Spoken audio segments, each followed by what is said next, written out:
Hi, everyone.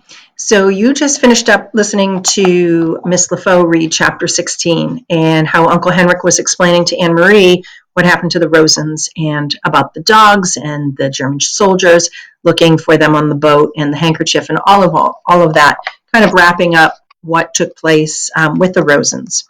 And so today I'm going to read chapter 17. This is our last chapter, and it's called All This Long Time. The war would end. Uncle Henrik had said that, and that it was true. The war ended almost 2 years later. Anne Marie was 12. Church bells rang all over Copenhagen early that May evening. The Danish flag was raised everywhere. People stood in the streets and wept as they sang the national anthem of Denmark. Anne Marie stood on the balcony of the apartment with her parents and sister and watched. Up and down the street, across the other side, they could see flags and banners in almost every window.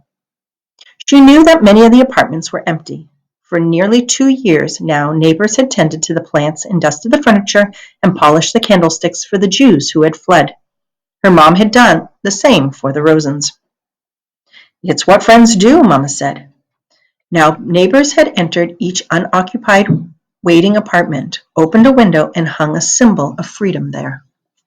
This evening, Mrs. Johansson's face was wet with tears. Kirsty, waving a small flag, sang. Her blue eyes were bright. Even Kirsty was growing up. No longer was she a light-hearted chatterbox of a child. Now she was taller, more serious, and very thin. She looked like the pictures of Lee's at 7 in the old album. Peter Nielsen was dead. It was a painful fact to recall on this day when there was so much joy in Denmark. But Anne Marie forced herself to think of her red-headed almost brother who was and how devastating the day was when they received the news that Peter had been captured and executed by the Germans in the public square at Rivagen in Copenhagen. He had written a letter to them from prison the night before he was shot. It had said simply that he loved them and that he was not afraid and that he was proud to have done what he could for his country and for the sake of all free people. He had asked in the letter to be buried beside Lee's. But even that was not to be for Peter. The Nazis refused to return the bodies of the young men that they shot in Rivagen. They simply buried them there where they were killed and marked the graves only with numbers. Later, Anne Marie had gone to the place with her parents, and they had laid flowers there on the bleak, numbered ground. That night, Anne Marie's parents told her the truth about Lisa's death at the beginning of the war. She was part of the resistance too, Papa had explained. Part of the group that fought for the country in whatever ways they could. We didn't know, Mama said. She didn't tell us. Peter told us after she died. Oh, Papa, Anne Marie cried. Mama, they didn't shoot Lee's, did they? The way they did with Peter in the public square with people watching? She wanted to know it all, but wasn't sure she could bear hearing the knowledge. But Papa shook his head. She was with Peter and the others in a cellar where they had held secret meetings to make plans. Somehow the Nazis found out, and they raided the place that evening. They all ran different ways, trying to escape. Some of them were shot, Mama told her sadly. Peter was shot in the arm. Do you remember that Peter's arm was bandaged and in a sling at Lisa's funeral? He wore a coat over it so that no one could notice, and a hat to hide his red hair. The Nazis were looking for him. Anne Marie didn't remember. She hadn't noticed. The whole day had been a blur of grief. But what about Lee's, she asked. If she wasn't shot, what happened? From the military car, they saw her running, and they simply ran her down. So it was true what you said. She was hit by a car.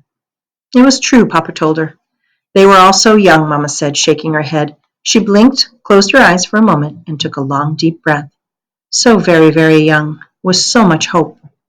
Now, remembering Lee's, Anne Marie looked from the balcony down into the street, and she saw below, amid the music, singing, and the sound of the church bells, people were dancing. It brought back another memory, the memory of Lee's so long ago, wearing the yellow dress, dancing with Peter on the night they announced their engagement. She turned and went to her bedroom, where the blue trunk still stood in the corner, as it had all these years. Opening it, Anne Marie saw that the yellow dress had begun to fade. It was discolored at the edges, where it had lain so long in folds. Carefully, She spread open the skirt of the dress and found the place where Ellen's necklace lay hidden in the pocket. The little Star of David still gleamed gold. "Papa," she said, returning to the balcony where her father was standing with the others, watching rejoicing crowds. She opened her hand and showed him the necklace. "Can you fix this?